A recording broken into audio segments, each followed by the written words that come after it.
So বন্ধুরা, প্রথমে নিয়ে নিয়েছি গলদা চিংড়ি। দেখুন চিংড়ির সাইজগুলো দেখে নিন, বেশ ভালো বড় বড় চিংড়ি। তার দাঁড়াগুলোও নিয়ে নিয়েছি। সো আর কি উপকরণ আছে দেখি। প্রথমে নিয়ে নিয়েছি পেঁয়াজ বাটা, রসুন বাটা, আদা বাটা, টমেটো বাটা, নারকলের দুধ।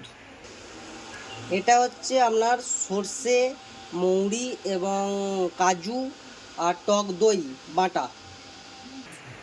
প্রথমে গ্যাসটি জ্বালিয়ে নিচ্ছি। তেলটা গরম হওয়া পর্যন্ত অপেক্ষা করব। তেলটা হালকা গরম হলে এবার চিংড়িগুলো দিয়ে ভেজে নেব। তেলটা গরম হয়ে গেছে, এবার চিংড়িগুলো দিয়ে দেবো।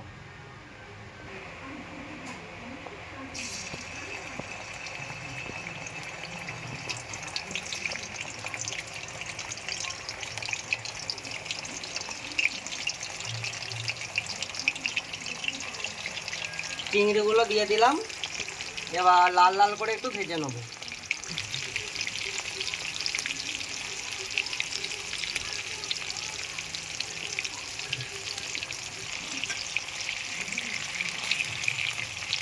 দেখুন লাল লাল করে ভাজা হয়ে যাচ্ছে।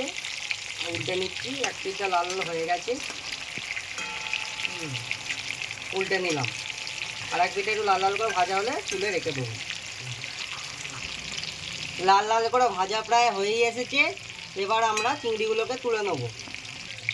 গাইস, লাল লাল করে ভাজা হয়ে গেছে, এবার তুলে নিচ্ছি কড়া। প্রথমে কড়াইয়ে একটু তেল নিলাম, পরিমাণ মতো তেল নিলাম। সালনি কাচ্চি ঘানি। এবার আমরা তেলে ছেড়ে দিচ্ছি দারচিনি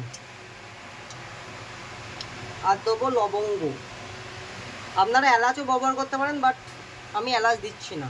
এলাচ কেউ খাই না আমরা, ওই জন্য এলাচ দিচ্ছি না। এবার একটু তেলটা গরম হোক। বন্ধ করে তেলটা একটু গরম হোক। গরম হলে আমরা পেঁয়াজ বাটাটা দিয়ে দেবো। তেলটা গরম হয়ে গেছে, আমরা এবার পেঁয়াজ বাটাটা দিয়ে দেবো।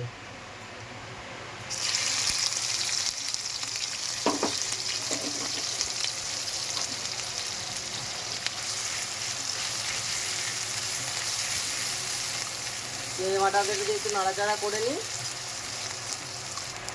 পেঁয়াজগুলো মোটামুটি ভাজা হয়ে গেছে, একটু তেল ছেড়ে দিয়েছে। এবার আমরা একটু রসুনটা দিয়ে দেবো। দিয়ে রসুনটা দিয়ে একটু ভেজে নেবো।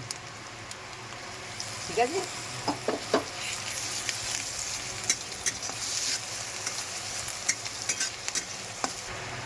এবার আমরা এতে একটু আদা বাটা দিয়ে দেবো। মোটামুটি একটু ভাজা ভাজা হয়ে গেছে, একটু আদা বাটা সামান্য পরিমাণ দিয়ে দেবো। দিয়ে দিলাম আদা বাটা।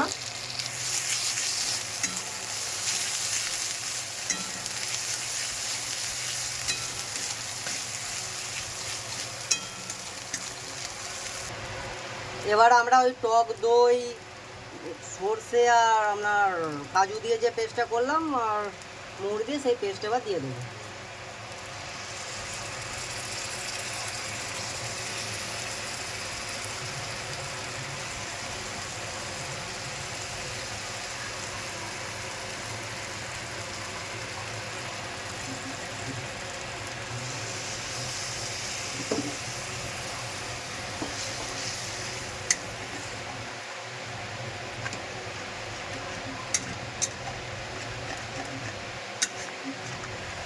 এবার আমরা পরিমাণ মতো হলুদ, আমি এখানে হাফ টেবিল স্পুন দিচ্ছি।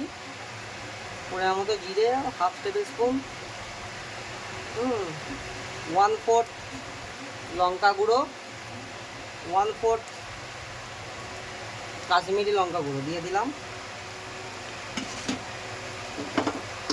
এবার একটু নাড়াচাড়া করে নেব। এবার আপনাদের যেমন পরিমাণ হবে আপনারা সেরকম মশলাগুলো পরিমাণ মতো ব্যবহার করে দেবেন। এবার আমরা একটু নুনটা দিয়ে দেবো।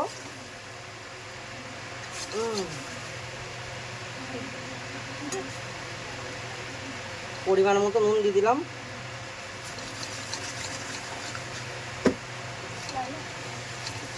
এবার আমরা নারকেলের দুধটা দিয়ে দেবো।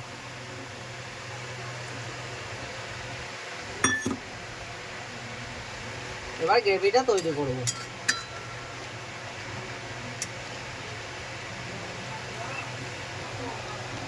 আপনারা নুন লঙ্কা এগুলো আপনার স্বাদ মতো ব্যবহার করবেন। এবার কেউ ধরুন ঝাল বেশি খায়, কেউ একটু নুন বেশি খায়, বা যেরকম পরিমাণ সেরকম ব্যবহার করবেন। আমরা ধরুন 250 গ্রাম চিংড়ি এনেছি, সেই অনুযায়ী নুন দিচ্ছি। মোটামুটি মশলা রেডি হয়ে গেছে। এবার আমরা আস্তে আস্তে চিংড়িগুলোকে দিয়ে ফোটাবো, নাহলে তো মশলা ঢোকার ব্যাপার।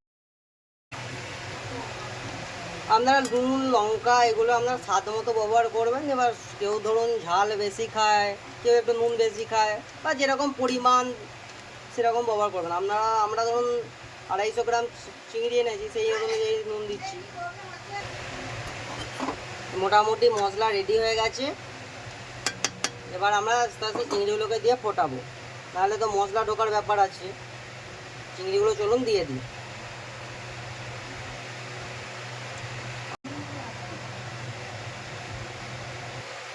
আমরা এর উপরে এবার কাঁচা লঙ্কা দুটো ছড়িয়ে দেবো। কাঁচা লঙ্কা ছড়ালে একটা কাঁচা লঙ্কা আলাদা একটা সুগন্ধি একটা স্মেল আসে, সেটার জন্য কাঁচা লঙ্কাটা দেবো।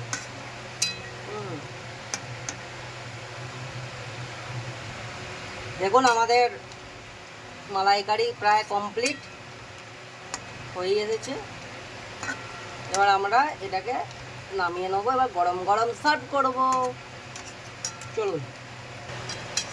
তো গাইজ, চ্যানেলটি ভালো লাগলে একটা লাইক করে অবশ্যই দেবেন, কমেন্টও করবেন এবং সাবস্ক্রাইব করবেন, যাতে আমরা এরকম নতুন নতুন ভিডিও আপনাদের সামনে নিয়ে আসতে পারি। তো সুতরাং আপনারা ভালো থাকবেন, সুস্থ থাকবেন। ধন্যবাদ। এবার আমরা দেখে নিন এবার আমরা নামিয়ে নিই।